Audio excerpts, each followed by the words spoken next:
Hello, dear students. As you know that we have been reading the poem Frost at Midnight written by Coleridge. What we have seen in this poem that the poet is residing in a cottage in a countryside where the frost is all around him, where his own son is sleeping beside him, and the time is of midnight. The poet is not able to sleep. Therefore, the thoughts comes into his mind and he goes into the past that the life he had, he enjoyed. So he thinks about his past in a reverie, in a dream, how his childhood spent, how he was in the school time.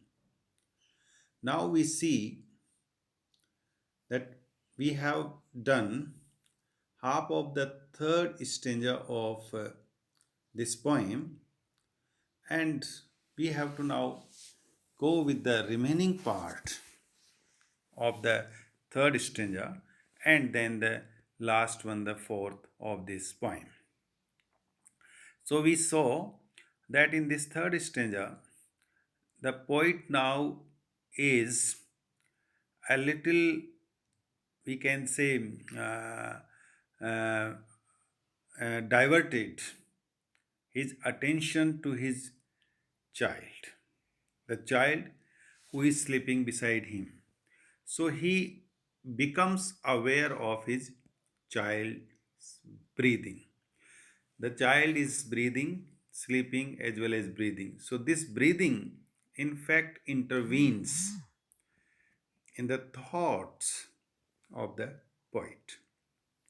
And therefore, this changes his train of thought. And he stops there, addressing the reader. And in fact, this is not really a conversation, but it's a kind of monologue that he is addressing to his child. So he now wants to make sure that his son will enjoy a life lived close to nature because he compares his own life with his son's life, because his own life that is spent in the city, in the metropolitan city, in London, whereas his son's life uh, is going to be spent in the lap of nature, the place which is surrounded by the nature. So he hopes that his son will enjoy a life lived close to nature.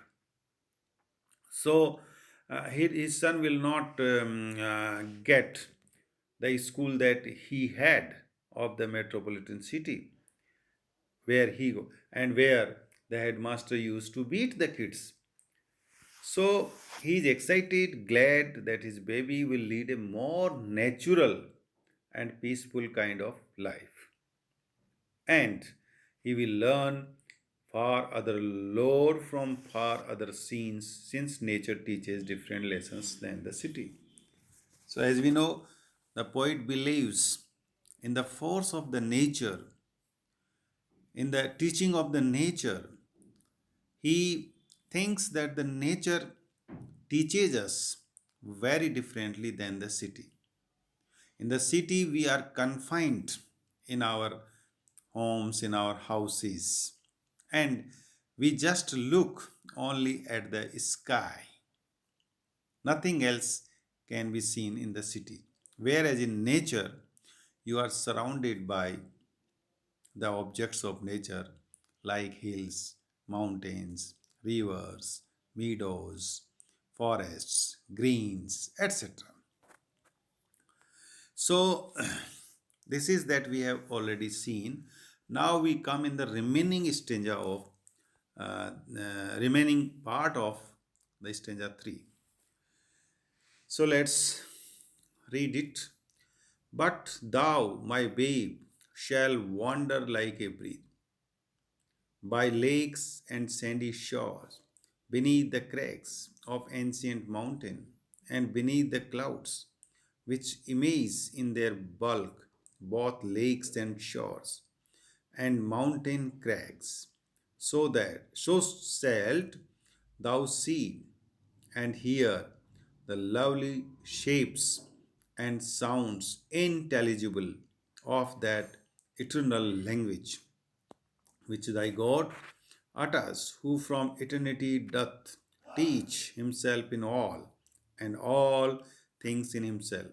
Great universal teacher, he shall mold thy spirit, and by giving wake it ask. So, here, as we see that the poet is hoping for his son, how he will be brought up, and his bringing up will be different from the poet's bringing in the past. So he predicts that his son will have the freedom to wander in nature and learn from it. We have the lines, but thou, my babe, shall wander like a breeze.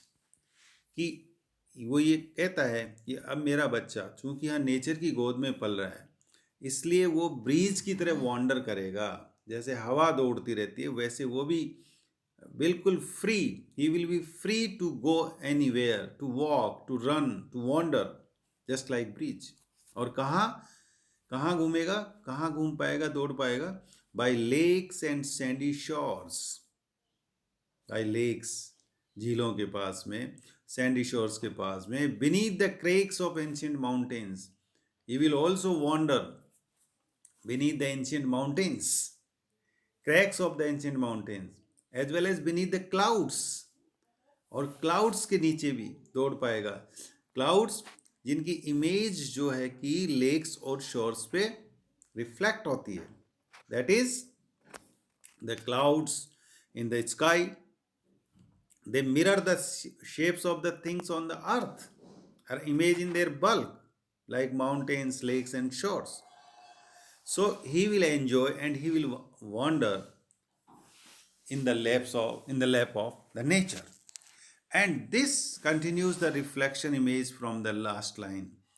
In a way, just as the shapes of the clouds reflects shapes on earth, called his son will come to see that nature reflects God. तो जैसे एक तरह से clouds का जो shape है वो हम अर्थ के ऊपर भी उसका शेप्स का रिफ्लेक्ट होता है, नदियों में, पानी में, ठीक है, लेक्स में. इन द सेम वे वो कह रहा है कि nature reflects God. It means God is nature and nature is God. और हम कहते भी हैं कि प्रकृति ही भगवान है, प्रकृति ही पावरफुल है, और गॉड नाम का कोई एग्जिस्टेंस है नहीं. प्रकृति इटसेल्फ इज गॉड.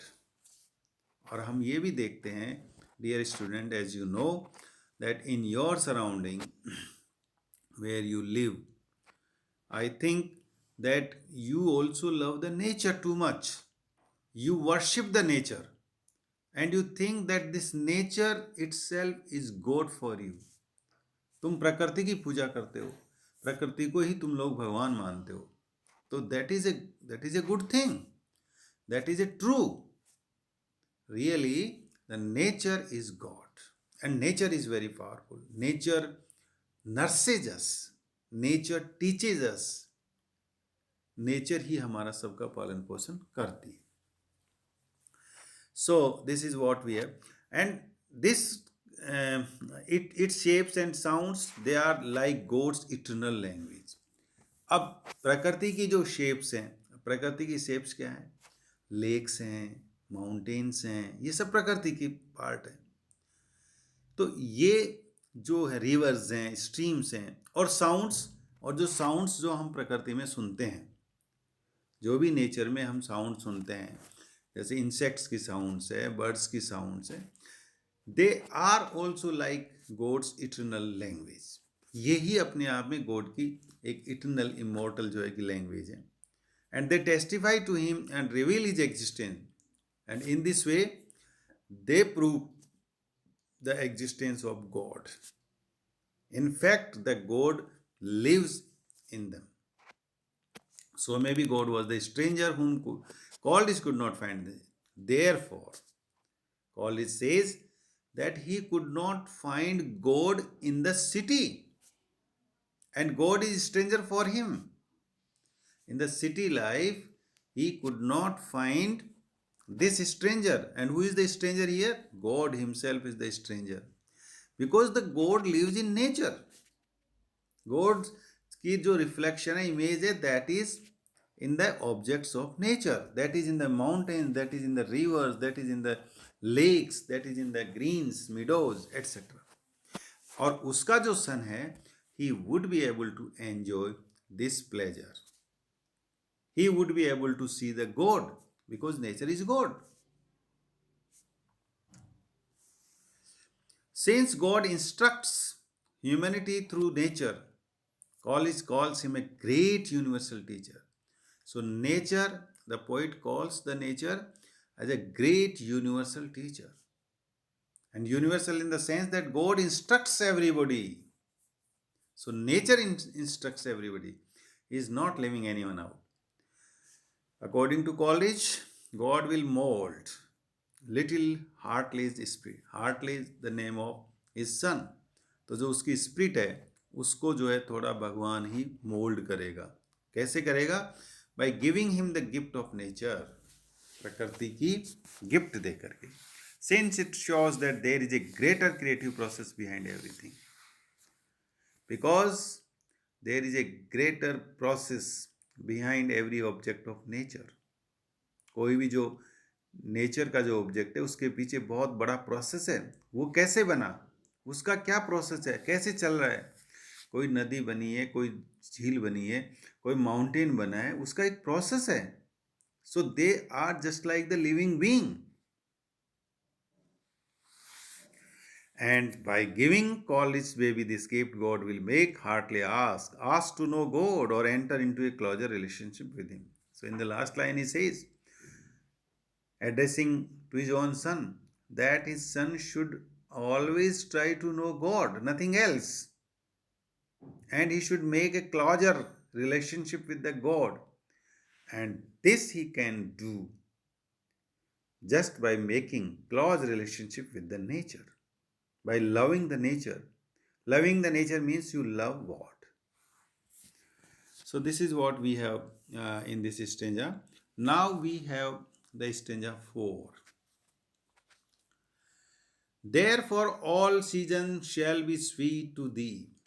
तो पोइट कह रहा है बच्चों को एड्रेस करते हुए, दिस इज कंटिन्यू, कि जो सारे सीजन्स हैं, they will be very sweet to him, they will be very pleasurable, enjoyable, whether the summer clothe the general अर्थ.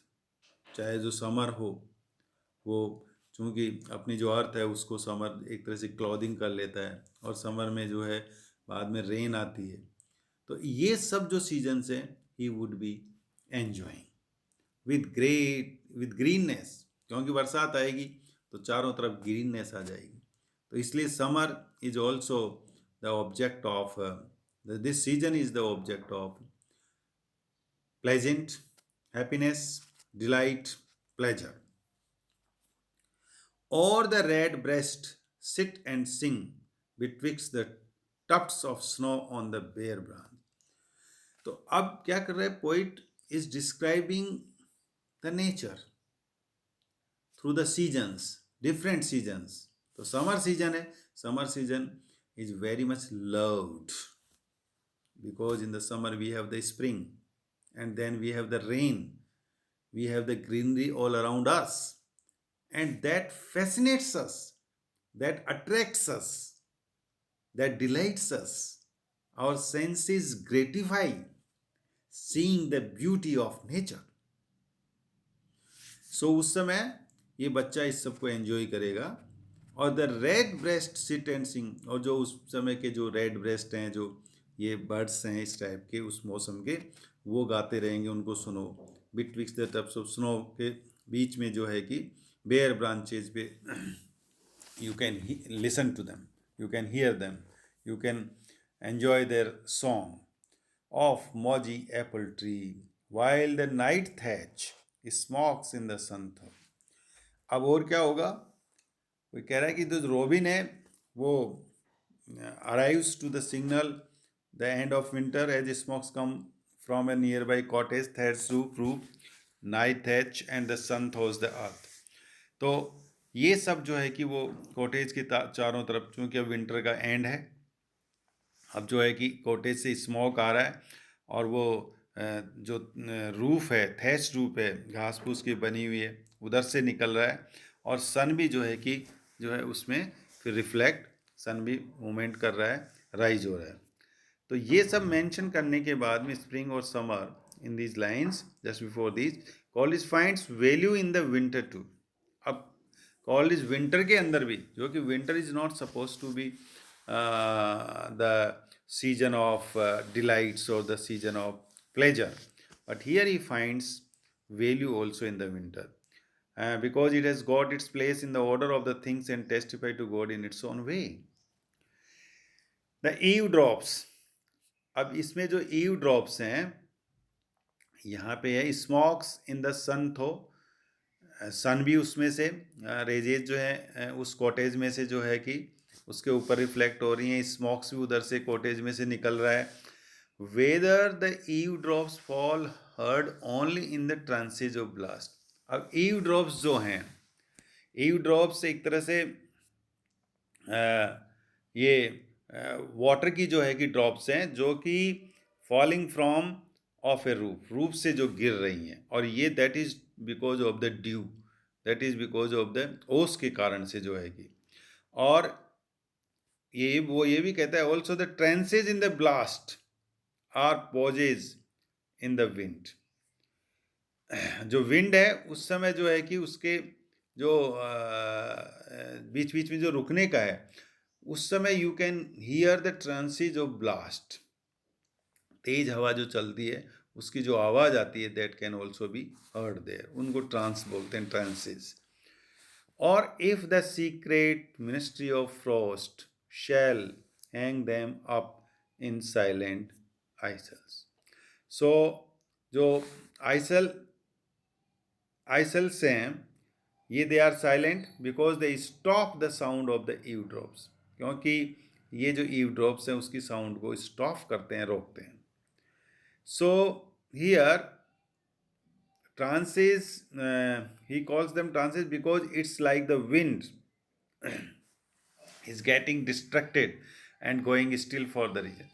तो विंड जो है थोड़ी देर के लिए जैसे कहीं ना कहीं डिस्ट्रैक्ट हो जाती है, स्टॉप हो जाती है, तो उस समय you can hear such trances. And also you can see, you can also hear the sound of the eave drops. जैसे हवा थोड़ी रुकेगी तो उस समय जो ईव ड्रॉप, जो water is that is falling from the roof, that can also be heard there. So this is what we have in this poem, that is totally reflecting the love of nature of the poet, and the poet is happy that his son will be enjoying these all objects of nature, all things of nature. His bringing will be very nice, well, since he is in the lap of nature. And the poet's bringing up was something different because he was brought up in the city life. So he is happy, the poet is happy that his son will be more close to the nature. So, students, thank you very much. We shall meet with another new poem very soon. Till then, bye bye. Thank you.